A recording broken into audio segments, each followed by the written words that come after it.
country illegally. And he said, oh, it was misquoted, taken out of context. Well, we found out that 2 weeks earlier he had given the same speech at another event.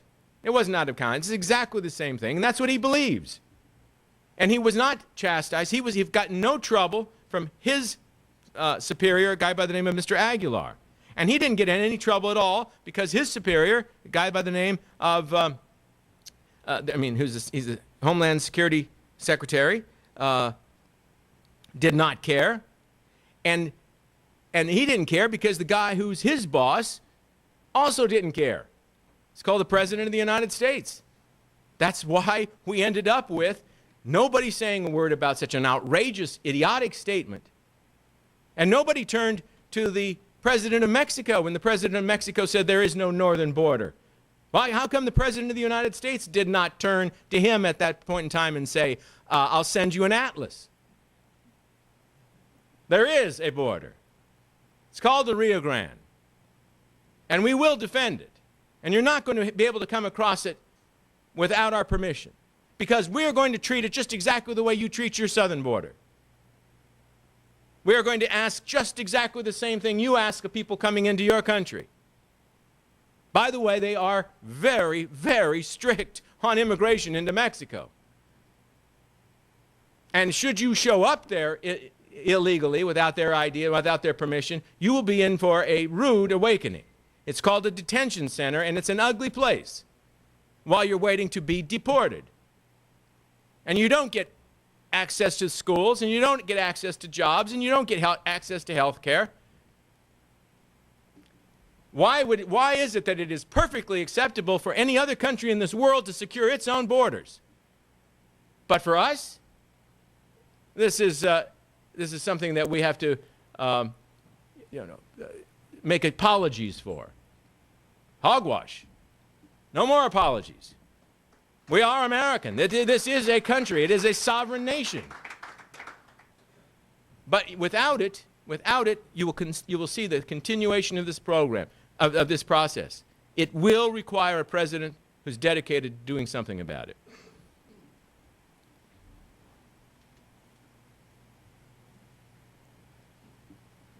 Good morning. Glad we could deliver nice weather for you. Yes, thank you. I'm Catherine Dodge with the Post-Secondary Education Commission here in the state of New Hampshire. And I'm wondering if you have any policy ideas that relate to education in terms of English language instruction for our young students and civic engagement for students as they go through the educational system. Yes, I do. Yeah. First of all, I am opposed to bilingual education. I have, since I was in the state legislature in 1976, I started introducing bills to abolish it. I was a teacher at the time. I was a teacher in the public school system when Colorado was the first state in the nation to pass a bilingual education program.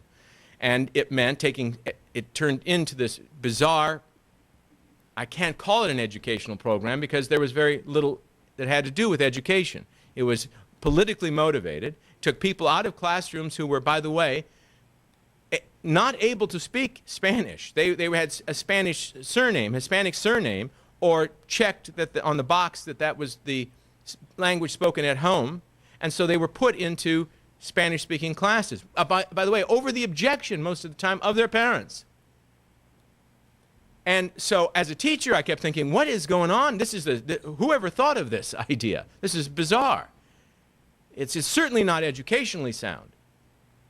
I mean, show me a pedagogy that relies on this kind of movement, a transfer of a child into a classroom in which he doesn't even speak the language, and then be surprised that they could not do well and that the dropout rate increased dramatically.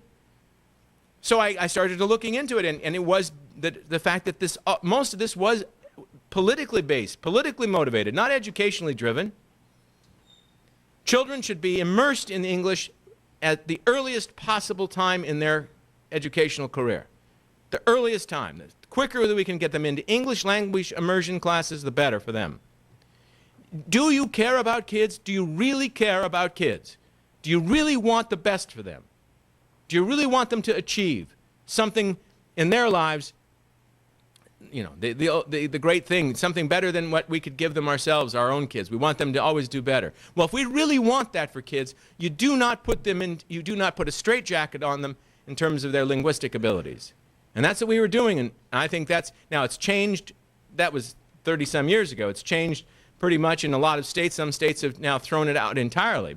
California, for instance, and will push children, and they're doing much better, academically speaking. They're much better. So my philosophy with regard to ESL or any sort of program is the earlier the better.